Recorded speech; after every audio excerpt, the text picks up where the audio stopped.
kulan wacan daawadayaal halkan waa gunta wararka ku soo dhawaada wararkii ugu dambeeyay ee Soomaaliya caalamka qodobada wararka daawan doontaana waxaa kamid ah Rooblo shaqo joojin ku sameeyay Fahad Yaasiin Farmaajo oo ka hor yimid talaabadaas maxaa ku qornaa waraaqda Fahad Yaasiin oo u diray Ra'iisul Wasaare Maxamed Xuseen Roble Farmaajo iyo go'aanka filla Soomaaliya oo walwal ku abuuray guud ahaan bulshada Soomaaliyeed iyadoo la sheegayo in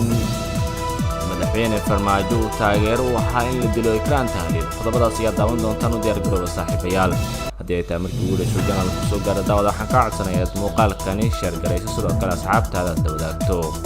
hagaag Ra'iisul Wasaaraha Xukuumadda Federaalka ee Soomaaliya Maxamed Xuseen Roble ayaa shaqo joojin ku meel gaar ah ku sameeyay agaasimiye ayadana uu soo gudbiyay sirdoonka qarankeena Fahad Yaasiin Xaaji Daahir kadib markii uu ku qanci waayay jawaabta uu ka bixiyay kiiska Ekraan Tahliil Roble ayaa xilkaasi ku meel gaar ah u magacaabay agaasimihii hore ee NISA iyo taliyihii hore ee ciidanka asluubta sareeya guud Bashiir Maxamed Jaamac Bashiir Goobe Fahad waxaa xaanshida ka soo baxday Ra'iisul Wasaaraha lagu faray in xilku ku wareejiyo muddo 3 cisho ah Ra'iisul Wasaaraha Xukuumadda Soomaaliya ayaa xiriiryaha guud ee maxkamadda ciidamada qalabka sida inuu baaris dhameystiran ku sameeyo kiiska Ekraan Tahliil kadibna loo gudbiyay maxkamadaha awoodda u leh arrintan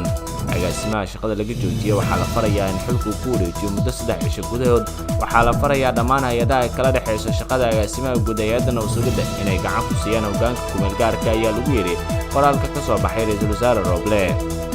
qoraalka Ra'iisul Wasaaruhu waxaa lagu yiri waxaan shaqada ka joojiyay agaasimaha guud ee hay'adda sirdoonka nabadgelyada qaranka waxaase si kumeel gaar ah loogu magacaabay sareeya guud Bashiir Maxamed Jaamac agaasimaha guud ee hay'adda waxaa sidoo kale waraaqda lagu yiri agaasimaha shaqada laga joojiyay waxaa la farayaa in si degdeg ah uu ku wareejiyo shaqada uu ka hayo hay'adda xeerkani waxa uu dhaqangelayaa markii uu saxiixo Ra'iisul Wasaare Roble waana uu saxiixay haddaba iyadoo ay taasi jirto madaxweyne Maxamed Cabdullaahi Farmaajo ayaa waxa uu Fahad Yaasiin faray inuu sii wado hogaaminta hay'adda sirdoonka nabadgelyada qaranka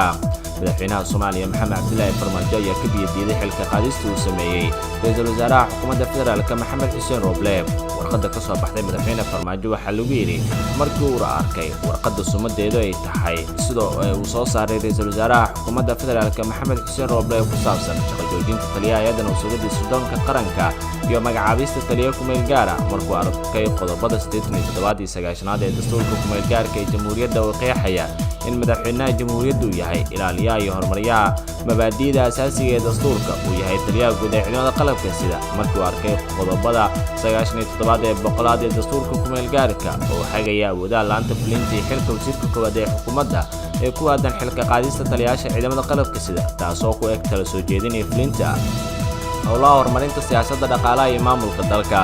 madaxweynaha jamhuuriyadda isagoo dareysan muhiimadda ay amniga dalku u leedahay hay'adda nabadgelyada iyo kaalinta kaga jirta ka hortagga khataraha argagixisada ku hayaan Soomaaliya iyo saaxiibada caalamkaba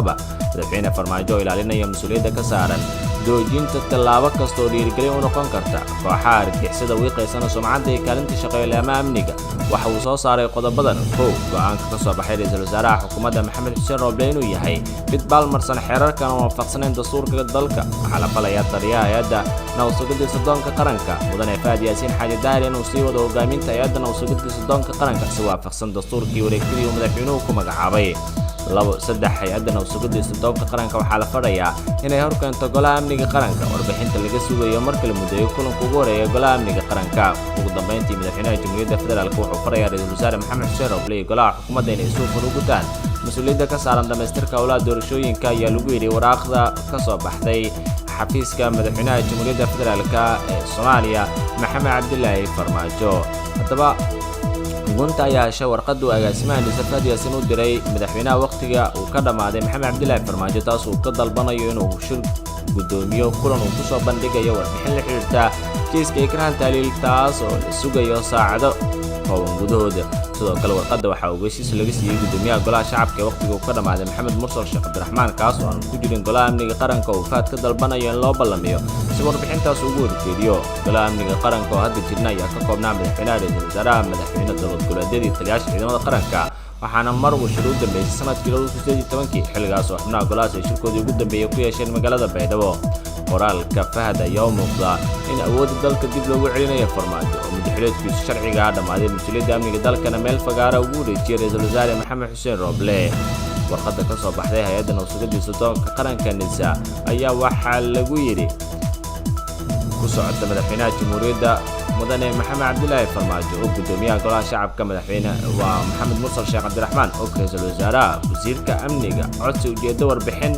madaxweynaha naga guddoon salaam qadarin ku dheehan tahay anigoo garwaaqsan marxaladaha muhiimka ee waddanku marayo haddana fulinaya amarka ra'iisul wasaaraha xukuumadda xiirinayna xaqulaanshiyaha hay-adaha kala duwan ee ka mid ah golaha amniga qaranka kiisaska iyo warbixinada xasaasiga ee taabanaya amniga qaranka tixgelinaya xasaasiyadda kiiska sargaaleed ikraan taliili jihooyin kala duwan oo ay taabanayso waxaan si xushmad iyo sharafid ku dheehan tahay kaaga codsanayaa inaad naga ogolaato in warbixinta kiiska sargaaladaas aan ku soo bandhigo shirka golaha amniga qaranka oo wada dhan waxaan diyaar u nahay jeedinta warbixinta taariikhda la xadido inuu dhaco kulankaas waxaan rajaynayaa inaad naga aqbasho codsigeena ayaa lagu yidhi waraaqda ka soo baxday faad yaasiin xaaji daar dawaan eegi doona halkay ku dhammaato waxaase xusid mudan in hay-adda nabadsugadda soddoonka qaranka nisa ay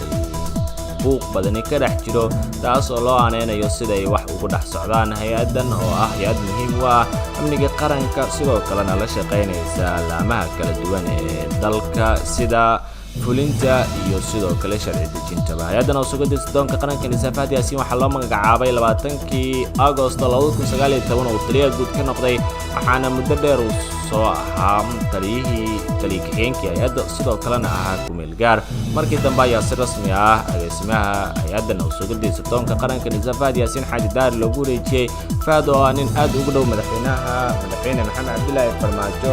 ayaa waxa uu dhaqdhaqaaq xoogani ka sameynaya siyaasaddiisa ku aadan dib u doorashada madaxweyne farmaajo taasi waa mid ka mid ah dhaliilaha uu la kulmayay muddada xilka iyo sidoo kalena dadka qaarkood waxay ku dhaliilaan in uu yahay nin aad u kulul sidaas daraaddeed hay-adda gudaheeda uu saameyn xoogani ku leeyahay bashiir goobe dhankiisa waxuu mar soo noqday taliyaha booliska taliyaha asluubka marar badan soo noqday taliyaha nizamar ayuu soo noqday waxa uu ka mid ah dadka aad ugu dhow madaxweynaha Soomaaliya bilowga walow markii dambe shaashada uu ka baxay taliyaha bashiir goobe aan eegi doonaa halka sheekadan ay ku dhamaato hagaag daawadayaal nabadgelyo